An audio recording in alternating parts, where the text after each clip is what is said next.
All right, welcome students who have joined today's session of our Women's Future Leadership Academy. We have a very exciting executive career panel as we celebrate Women's History Month. We are going to kick it off officially in about 3 more minutes.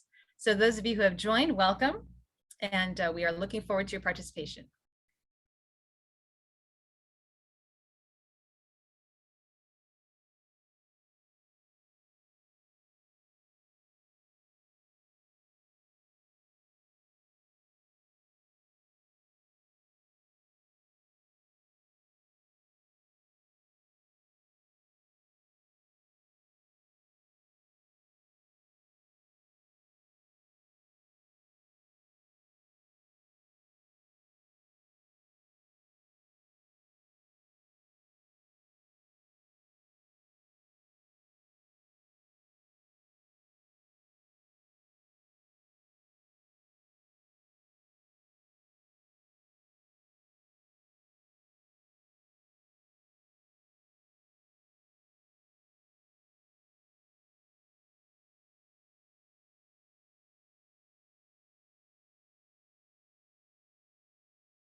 All right, welcome again. For those of you who are just joining, we're going to give everybody another 2 minutes to sign on.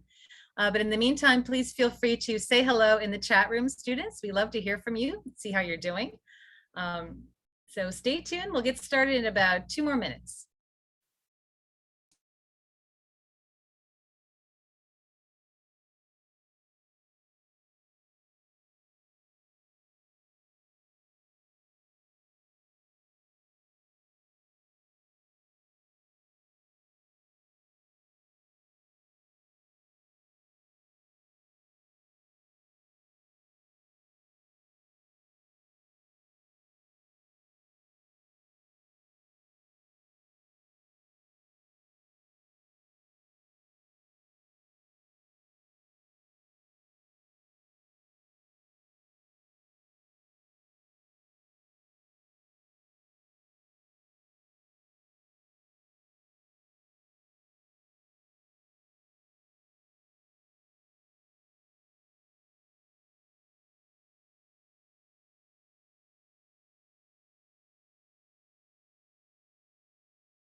All right, it is 5 o'clock, and that means it is time to kick off another amazing session of Junior Achievement of New Jersey's Women's Future Leadership Academy.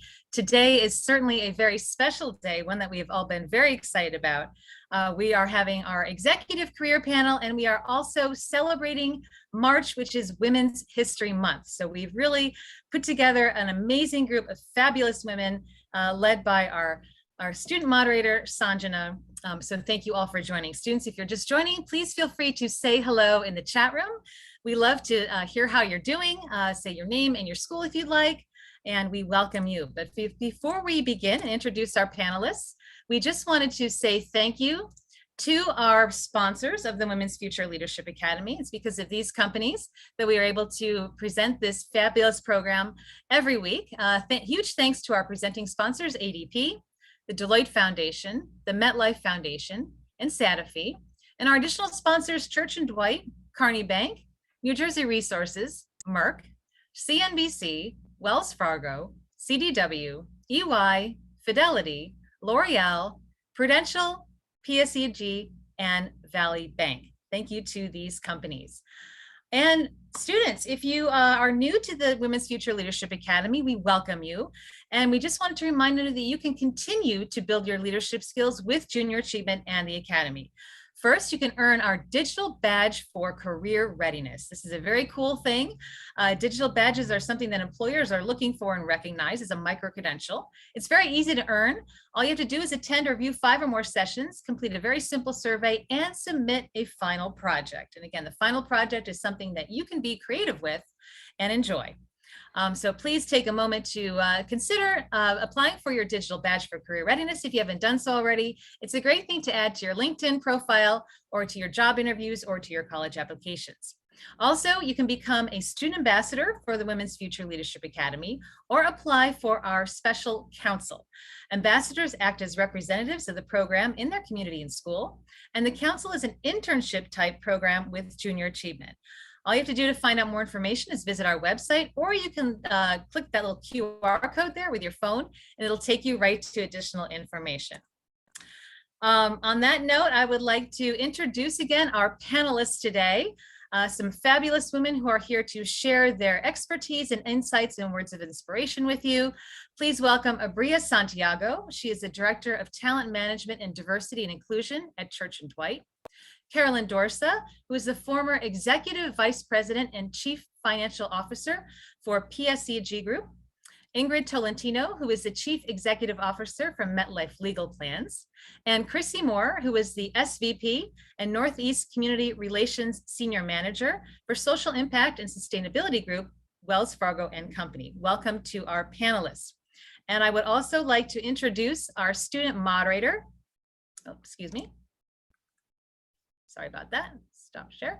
Our student moderator, Sanjana Suresh. Again, she's a student at Drexel University, and she is our intern for the Women's Future Leadership Academy, a former JA High School hero. We welcome you, Sanjana, and you can go ahead and kick off our panel. Thank you, Sanjana. Thank you so much, Christy, and thank you to all of our panelists for being here. I am so excited to start this session off. So first, we'll begin with some brief introductions.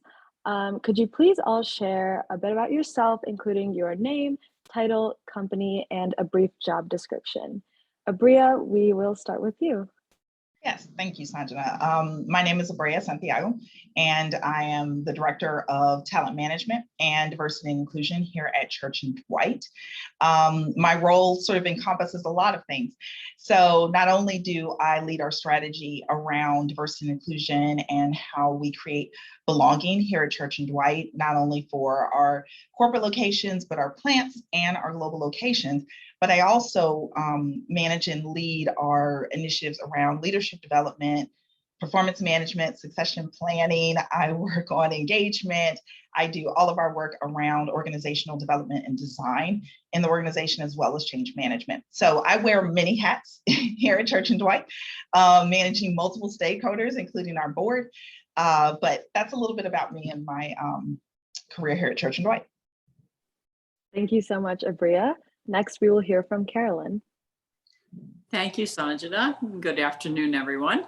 My name is Carolyn Dorsa, and as Christy mentioned, I am the retired Chief Financial Officer at PSEG. It might be your utility if you know the name PSEG. I was there for almost 7 years.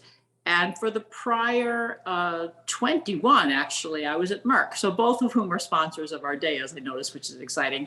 I had many roles at Merck. Most importantly, and for the longest time, I was the treasurer of the company. So my background is obviously financial, but I've also had experience with procurement and IT. I have an MBA from Columbia, so always in the area of finance and accounting. But as we'll talk about later, what I learned in leadership was it's more than just financial skills. So I hope we'll get into that a little bit later on, because I really related to a lot of the things that Abria just said in terms of leadership. Yeah, absolutely. Thank you so much, Carolyn. Next, we will hear from Ingrid.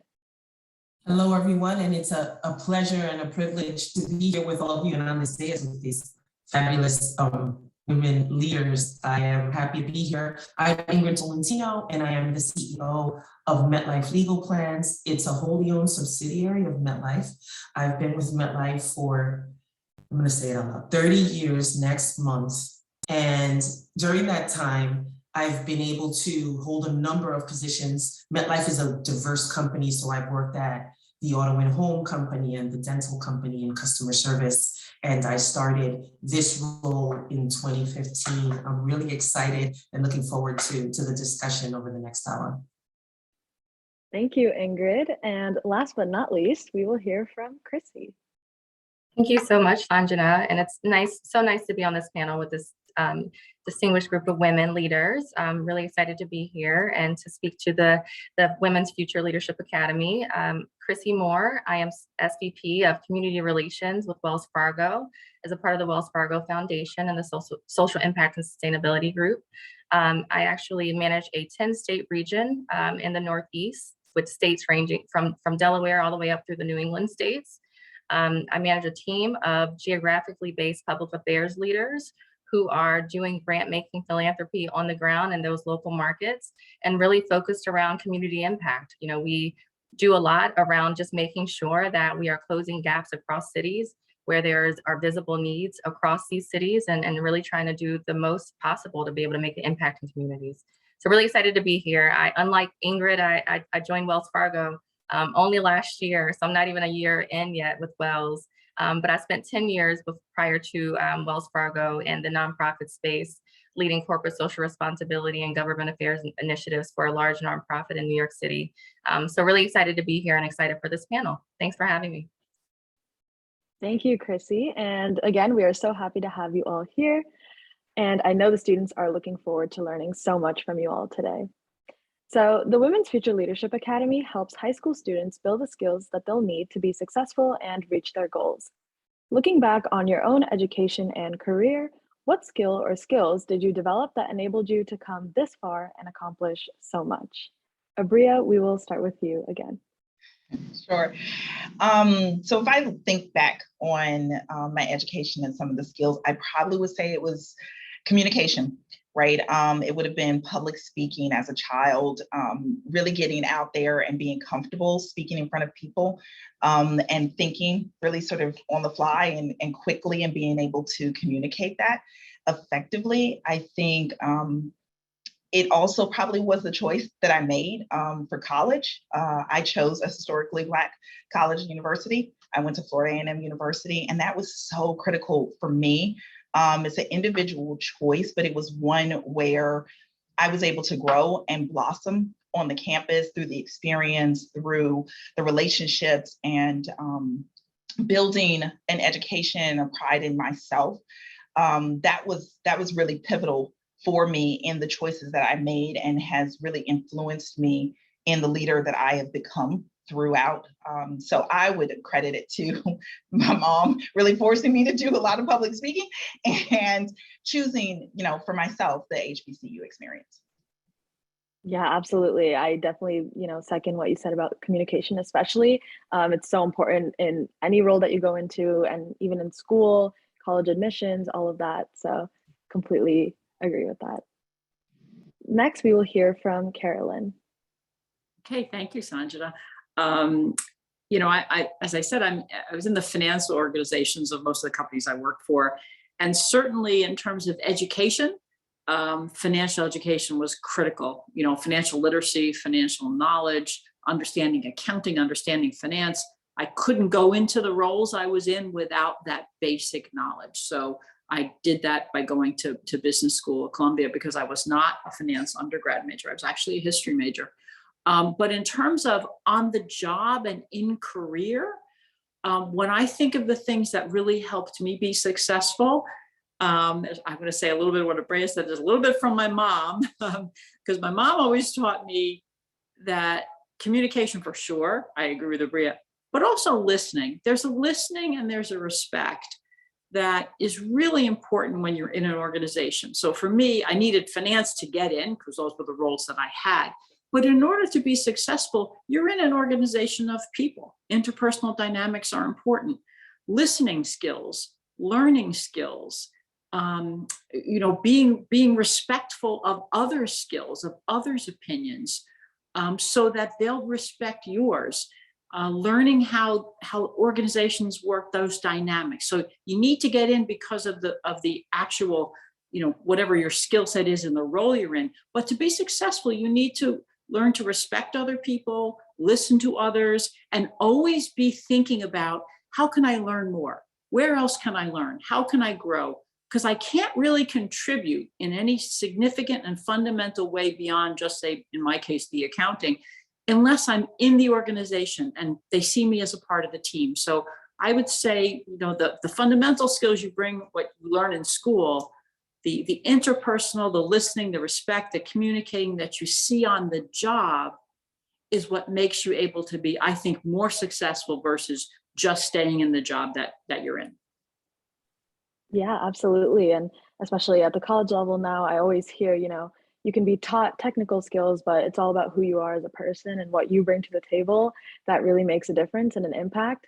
So I completely love your answer. Thank you for sharing. Next, we will hear from Ingrid. Thank you. I would say, first of all, those are great answers. It's hard for me to add to that because communication. So Ray, I was way behind you. I learned that on the job. I should have learned it sooner because I had terrible stage fright. Did not help me early on in my career. Had to learn how to build that skill, and that's absolutely an essential skill set that you bring to the table because you have to know how to tell your story, not just for the company, but for yourself and the brand that you build. I would say, so I majored in political science and ended up in insurance. So I did not take a straight path to where I ended up, but I would say that in terms of on the job, in addition to what Carolyn just said, is collaboration, learning how to build relationships that are productive with your colleagues and build a network for yourself with an increasingly diverse population and people that are very different from you is without a doubt what probably served me the most in terms of my on-the-job learning and my career. Yeah, absolutely. I think, our students can probably relate to collaborating a lot in the classroom and, with sports and, maybe business clubs and things like that. You kind of see it everywhere and it doesn't go away. It certainly just gets stronger in college and in the workplace. So thank you for your answer, Ingrid. And next we will hear from Chrissy. Thank you. And I agree with what everyone has said. I think it's all those pieces are so important. And I would just sort of echo, what Ingrid said the most, just around relationship building. I mean, for me and the work that I do and the work that I've done throughout my career, be it government relations or, the corporate social responsibility work or now working in the foundation, it's all about, either making connections for someone else and or just making those, connecting the dots for yourself. So it's the strategy and the relationship building that has really helped propel me throughout my career, right? It's making sure that when you go into a room and you're meeting with, it could be senior executives and or not, just identifying like, okay, what did I gain from this? And what can I sort of share with someone else that might be in the room after this meeting? Who can I connect that might not be a direct connection for me, but might be able to help someone else either make a connection point to something that they're working on. And so I try to make sure then, even in all conversations, sort of getting a sense from folks of, what are their priorities? What are they working on? So that you can then think within your network, how do I help this person to get to the next level, even if they're not asking me? Who are the folks that, they're not in the room that should be, making those connection points. And that's, so throughout my career, that has been really helpful. It's helpful on the nonprofit side because every day I'm, having conversations with nonprofits around the work that they're doing. And a lot of times, like they're working, within their constituency, but they may not realize that another organization may be doing something very similar. Whereas if they collaborate, to Ingrid's point around collaboration, they may be able to, really elevate whatever initiative that they're working on. So it's all about the relationship building for me, connecting the dots for others, and then, just doing that pretty regularly and being strategic around it in a way that sort of helps all. Yeah, absolutely. And in the academy, we hear the word networking a lot. And I think Chrissy kind of, summed it up very perfectly. It's all about those meaningful relationships and connections that you make. That's what really stands out and makes a difference. All right. So thank you, panelists, for your responses. And I'd just like to give all of our students here a quick reminder that if you have any questions, please feel free to post them in the chat room. And now we will move on to our next question. So sometimes life can throw us unexpected challenges. please tell us about a challenge or a setback that you faced and how you overcame it. So we will go in the same order, but this time we will begin with Carolyn. Okay, thank you, Sanjana. So I was thinking about this question, and I think I'll cite one that happened in my career, which actually turned out to be kind of interesting. And I actually left Merck after 21 years, as I mentioned in the beginning. And the first place I went was to another company to become CFO, not PSCG, a different company. And I was pretty excited because it was the first time I was going to be a CFO, and it was a move up, and it was really exciting. Public company, meaning its stock trades on the stock exchange. And when I got there, 3 weeks after I got there, we were approached to be purchased by a company and taken off the stock exchange and become private, so called private equity. So ownership of the company would change. And in that kind of circumstance, the role of a CFO becomes completely different, very, very different. And so my initial reaction was, well, wow, I didn't know this, and I probably wouldn't have come there if I'd known that. Not something that you can actually tell a candidate, you can't, because it's confidential. And so I considered it to be a setback because I wanted to be a CFO of a company that was traded on the stock market as a public company. And so I actually was pretty distressed about it. But I learned so much from that, right? That there's always setbacks in life, and we know that the best way that you get through a setback is that you take it as an opportunity to learn and to grow and to have an experience that's different than what you anticipated, not necessarily negative. So I learned an enormous amount about how those different types of owners operate, what's important to them, how they structure things. As a finance professional, it helped me enormously. And I ended up leaving the company. I didn't stay after it came off as a public company and went private, as they call it. But I have zero regret for having done that now, because every change, everything different, everything that's not in a straight line, it might feel like a setback, but it's really a learning opportunity. There's no opportunities that don't give you a chance because they stretch you, maybe in ways you wouldn't have even stretched yourself, but they force you to stretch yourself, and you become sort of a more seasoned executive as a result. So it felt like a setback, but I wouldn't describe it as a setback now. I would describe it as a great learning opportunity, which is, I think, the way to face everything that might happen that might not be exactly what you want. There's actually something you can gain from it.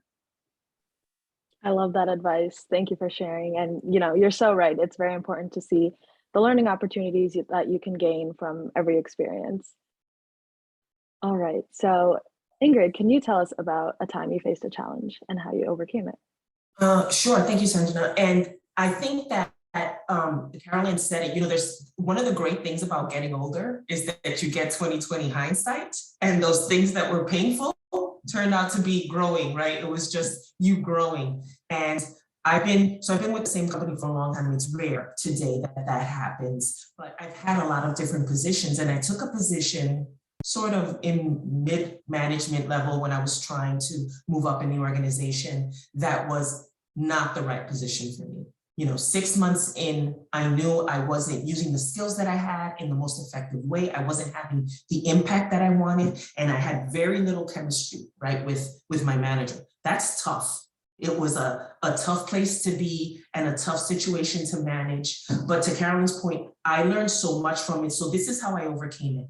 I decided I wasn't going to leave the company because I love the company. It's a great company because of a manager. Most people leave because of their managers, right? So how was I going to get myself out of this situation? And what I did was approach my manager and have a very candid conversation about how this isn't a match, but I won't leave them in a lurch. I will find the person who's going to replace me in this position.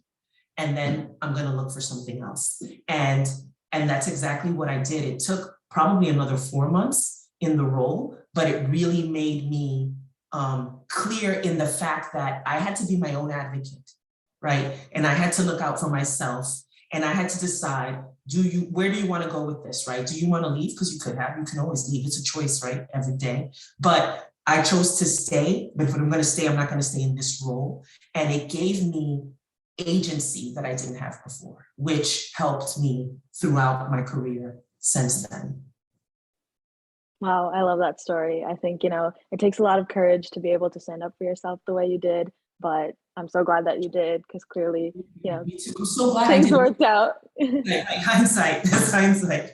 Every day, Absolutely. resignation letter and just save it in a draft for weeks, and then just move on and get through it. Yeah. Thank you for sharing. All right. Next, we will hear from Chrissy. Yeah, thank you. And I guess I'll take a little different approach. So one of the professional setbacks that and this was, I'd say, so junior year of college, right? Because I want to make it sort of a real to the group that's on the other side of this. So junior year of college, I had the opportunity to take this really coveted internship. And it was something that I really, really wanted, right? But I hadn't really thought it out. I don't know that I considered that I would actually be selected for the opportunity, but then I got selected for the opportunity. And then I had to figure out, well, how am I going to do this? I lived at the time, I went to school at Howard University in Washington, D.C. I'm from Virginia, a very small town in Virginia. So for me, even going to D.C. was a big deal, right? Like it's a big city, but it's not even really a big city. But at the time, to me, it was. This role was in Atlanta, this internship. And I was so fearful of taking the internship because it would have taken me away from everything at the time that I knew.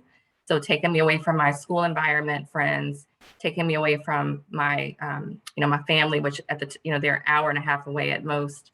And so I said no to it, right? I said no to that coveted internship that everyone wanted. And I then had to deal with that, right? And I ended up getting another internship, but it wasn't the internship that I wanted, And so when you think about that and the decisions that, you make, if you're fearful in making those decisions, you kind of close the door for yourself. I do think that ultimately you end up where you're supposed to be, but you never know, like, whether I had taken that role, like what other doors it might have opened.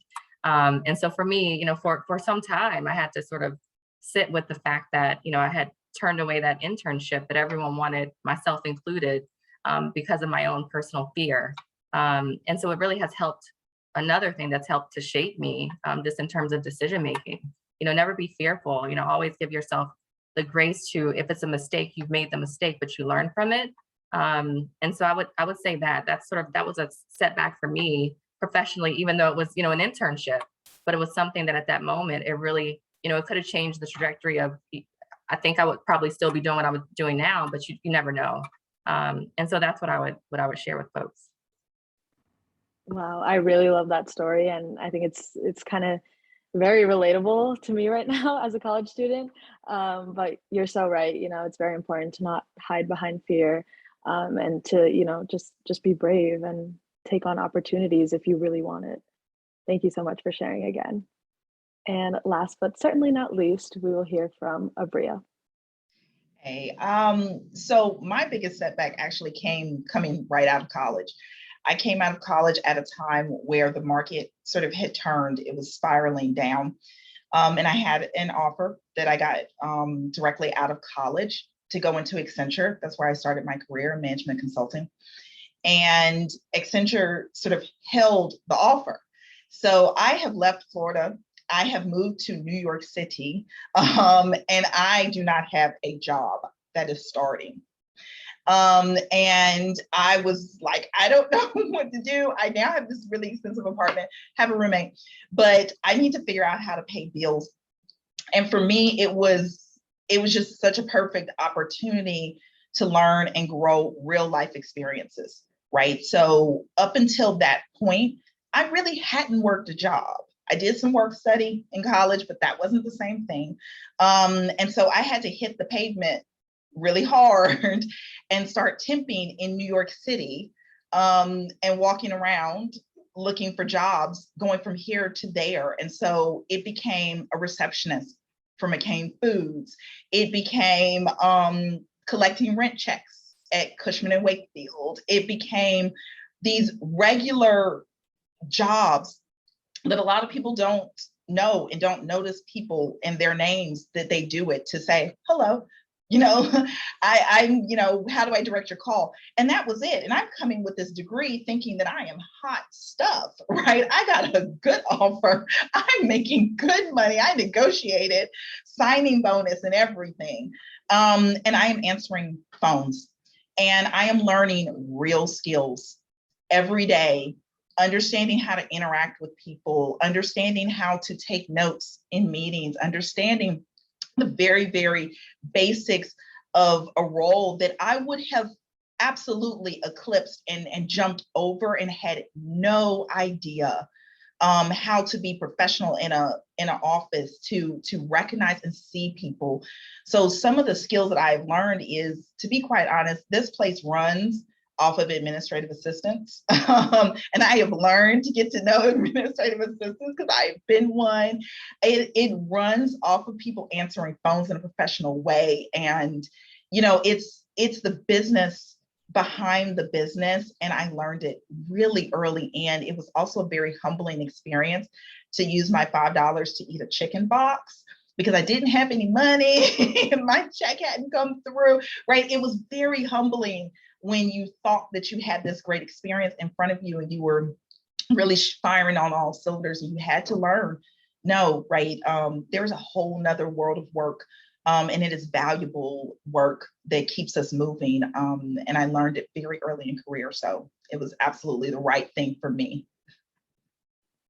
I love that story. Wow, fabulous stories all around. And, I think it brings up a good point that even in tough situations, it's very important to try to find those silver linings and, those things that really show you that, this is where I should be right now because it'll help me later on in the future.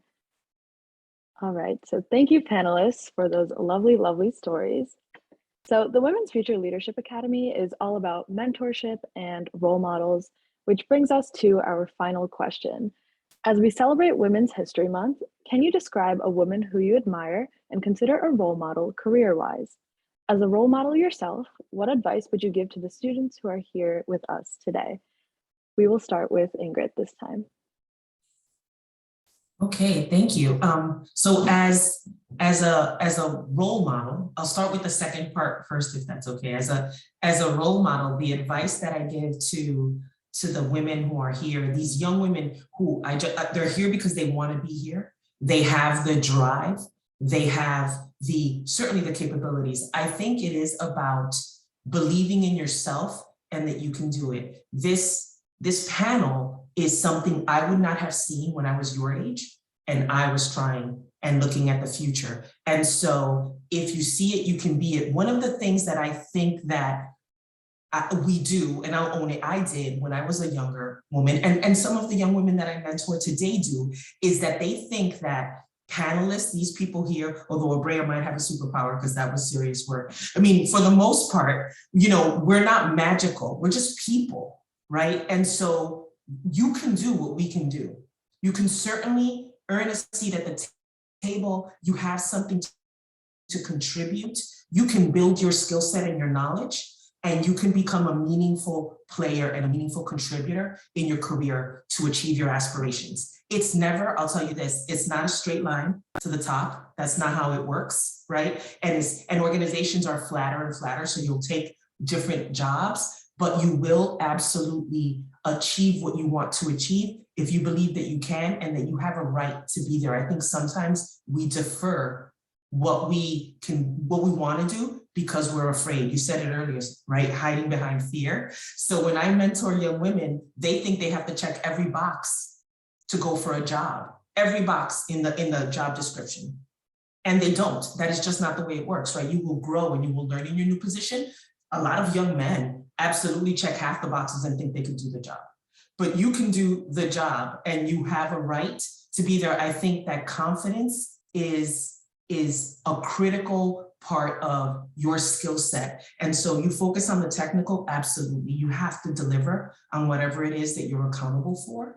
But then you have to know that you have a right and you have a point of view that makes decisions better and that makes the organizations that you're contributing to better. That was amazing advice. Thank you so much, Ingrid. Next, we will hear from Chrissy. Thank you so much. So so the person, as I mentioned earlier, I spent 10 years in the nonprofit space, actually almost 11. And I worked for an organization called the Partnership for New York City, which is a nonprofit business leadership organization that really represented the interests of business across the city and sort of trying to make sure that the city maintains its position as a leader, as a world leader around all these different areas. And so Kathy Wilde, her name is Catherine Wilde, actually, she brilliantly leads the organization. And when I say that, I've sort of watched her career, right, from the time that I started there and just sort of how she's navigated a place as complex as New York City there's so many things that are going on in the city, right, even right now.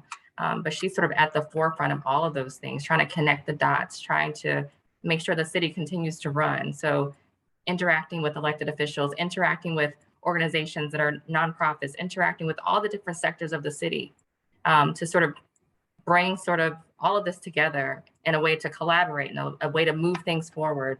And so it's not easy to do that. It takes a real specific, skill and interest. And so I credit her a lot of what has happened, in New York City with, the partnership sort of being at the table under her leadership. And so she is someone that I've long admired just in terms of how they navigate, a woman leader that's not afraid to be in the rooms and sort of have these conversations with CEOs around why something should happen or shouldn't happen, and why this matters to the city versus this, and really how they should navigate. And so that's a woman leader that I would mention, because again, like I was 10 years at the partnership, sort of seeing this happen and come together. The other piece of it, just in terms of the advice that I would give as a mentor to a mentee is just, earlier I said, don't be fearful, trust your gut, make sure that you are a sponge, I would say, use every opportunity that you can to gain something from every room that you're in, every conversation that you have, because you just never know where that's going to lead you in life or what that's going to connect you to. And so be open to that, and always challenge yourself, Don't be afraid to have conversations. Don't be worried about, certain things that if these things aren't all together, I can't present myself. No, you can. So I would say, just always be a sponge and always be willing to challenge yourself to whatever it is you aspire to do within, with your life and your future. Thank you so much for that fabulous advice and for sharing about Catherine. She sounds very inspirational. And just to shout out our own Catherine at JANJ, our former president, we have, our own fabulous Catherine. So I love that little connection there. All right, so next we will hear from Abria. Hi, so my role model has been Karen Proctor. She currently owns her own business and runs her own consulting firm, doing some nonprofit work with like the Kellogg Foundation and some other organizations out of Haiti. But Karen, I've had the luxury to walk with Karen in multiple spaces of life. So as a female leader, one of the things that she always really imparted on me is, are you making an impact? Right? We're change. We're change enablers. We go into any space and we change the space. We own the atmosphere. And she really sort of modeled that for me. She will always sort of say to me, Abria, why are you pushing so hard, Abria? You're trying so hard to fit into a space, and that's not right. The way to go about doing things. And that's probably my advice to you all, because it took me some time to learn that piece about trying to fit in too hard, right? I have an expertise. I own my space and I can command that space. And that's what keeps me in that boardroom. It's not fitting in or trying to work it the way everyone else works it, right? I have this great relationship with my CEO, my CFO, my CLO, and it's because I'm going to come very blunt and very honest with them, because I know what I know, and we are making impact and we are driving change. And so they appreciate that. They need me in the room. I don't get everything that I want, and Carolyn can probably appreciate as a CFO. My CFO is really hard on my budget sometimes. I don't get everything that I want, but I can bring that. I don't have to fit in with my CFO to say, oh, I worked it all into my budget and I didn't ask for a penny more. No, I asked for a penny more. I'm going to say why I need the penny more, and he can make the call. And we're okay with him making the call as he so fits, but not because I'm trying to fit in or I'm trying to speak like my CEO spoke. No, that's not right. We should not be doing that. And that's because of this. That's going to keep you able to be in that space and to be able to influence change, right? You've got to own your space and get that expertise, build your skill set to do that, and then stop trying to fit in. You got to be you, and there's a place for you. Not every company is going to be for you, and not every school is going to be for you, but there's a place for you, and you got to believe that and keep with that, because that's going to be the space that you can impact. That's going to be the space where you're driving real change for something greater and something good. And so I encourage you the same way that my mentor encouraged me is, don't stop trying to fit in so hard. Be you, right? There's value in that. I love that. And it reminds me of a quote, be yourself because everyone else is taken. I think that it relates very closely, and thank you so much for sharing that. All right, so finally we will hear from Carolyn. Thank you. Well, these answers have been fantastic. There's not much I can add, but I will say that I have two mentors. I have two role models I'd cite. One was my mentor when I first started at Merck. She became Merck's first female CFO, and really one of the first female CFOs of large industrial companies. And she was a mentor to me. I mean, she pushed me into new roles quickly, things that I actually didn't think I could do. And she was a real mentor to me in terms of giving me the confidence in myself that we were just talking about. And I remember going to her once when she had given me new responsibilities, and I thought I was overwhelmed. I actually didn't think I could do it. And I sat down with her and I said, I'm not sure I can do this job. And she said to me, of course you can do this job. That's why I gave you this job. She said, I believe in you, don't you? She said, I know what you can do. Maybe you don't see what you can do. So to what Abria said, be yourself in this role, be the best you can be. Don't try to be somebody else, be yourself. I picked you, not somebody else. So don't try to be like the last person. I picked you. And I always remembered that. And it goes right to what Abria said. Be your genuine self, because you won't be able to sustain trying to be something you're not. And then it won't work, right? You want to be wanted for who you are and what you can add. And it's always unique. Trying to be somebody else is trying to replicate something. You bring something unique. And I would say the role model that I would cite in the public world, whom I've actually read a lot about and I just came to really admire, is Ruth Bader Ginsburg.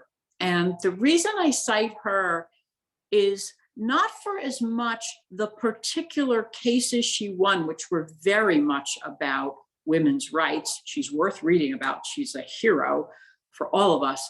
But her own career was really shaped around the nobody can tell me I can't do this, right? She graduated from law school in the 50s when there were almost no women in law school. She was offered jobs as legal secretaries. She said, I'm a lawyer, I'm not a legal secretary.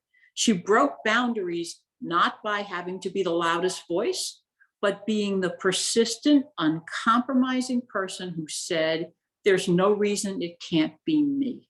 There's no reason it can't be me in the law firm. There's no reason it can't be me on the appeals court. There's no reason it can't be me on the Supreme Court. There's just no reason that I can't be part of what I want to be part of. So from that perspective, in her own very quiet, very, very smart, right? Best at her job of anyone, quiet but persistent way, she refused to compromise her true self, as Abria said. So I think she's worth reading about, because as a person, she's a true role model, I think, for all of us. Thank you so much for sharing, Carolyn. I think that was a perfect way to conclude this panel. And thank you to all of our panelists for all of your insights and for being here. I truly enjoyed being here and I learned a lot, and I'm sure all of our students did too. So thank you so much. At this time, I'll turn it back over to Christy for closing remarks. Right. Thank you all. Thank you, Sanjana, for doing a fantastic job moderating, and certainly our panelists for such inspirational words of wisdom.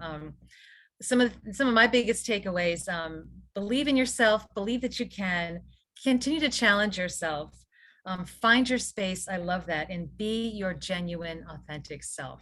So important, especially when there's such a big world and things are complicated. Remember that you can. And that always be yourself. Fantastic advice. Any final thoughts from any of our panelists? We talked about some really great things. I see some of the students talking about some of the women that they look up to. Thank you for sharing. But before we close, our panelists have any final words of wisdom that maybe you didn't get a chance to share that you feel is really important for our young women to know? I would just add one thing. My father, who was also kind of a role model for me, he said something to me early on, and when I was just getting out of college, I guess. And he said, when you pick a career, he said, pick something you want to do that the world wants done. If you want to do it, you'll be the best at it. If the world wants it done, then you'll be able to have a career at it. So try to find the intersection of those two.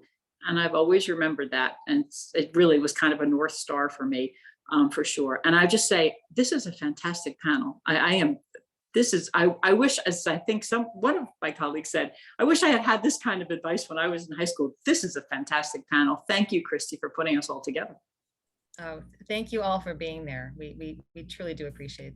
Thank you, Carolyn, and thank you for being a mentor and role model to Jay students, not just today, but for years. We really do appreciate your leadership. You mentor us as well. So thank you for everything you've done for junior achievement on behalf of all of us.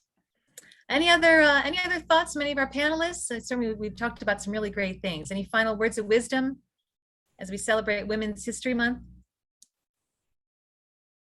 I just have to echo what Carolyn said. I think that this has been a fantastic, I peaked at the end of my day today in terms of meeting people and having conversations and learning. But I think junior achievement is just, the work you do is so meaningful and so powerful. And I'm so impressed by all these young women who are sharing today. So I'm just happy to be a part of it. Thank you for having me.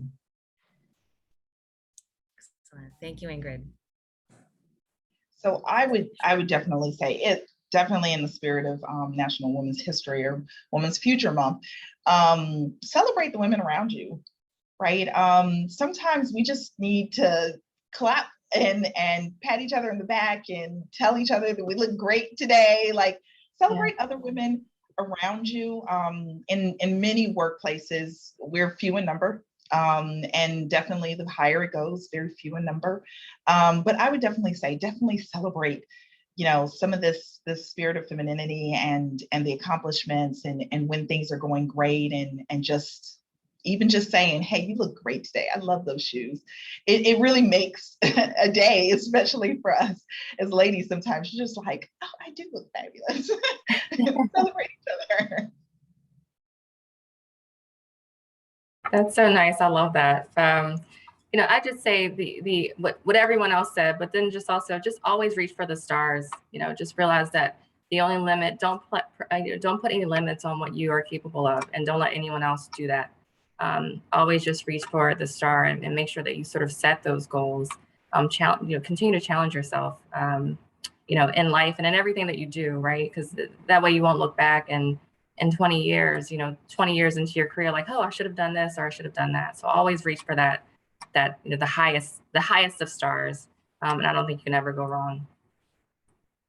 Well, and that is a spectacular way to end our conversation. I thank you, Chrissy, and all of our panelists for sharing those inspirational words of wisdom. And certainly, to your point, Abria, that's what we're trying to do with the Women's Future Leadership Academy, to grow a statewide network of women who have each other's backs. And students, those of you who are joining, just know that we will always have your back, and we will always be your champions, and we will always root for you, no matter what. So thank you all. Abria Santiago from Church and Dwight, Carolyn Dorsa, formerly from PSE&G, Ingrid Tolentino from MetLife Legal Plans, and Chrissy Moore from Wells Fargo and Company.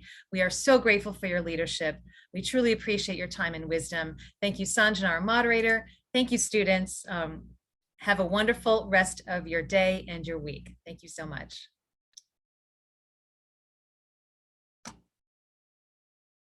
Thank you, everybody. Great job, everybody. Thanks. Great job, Sanjana.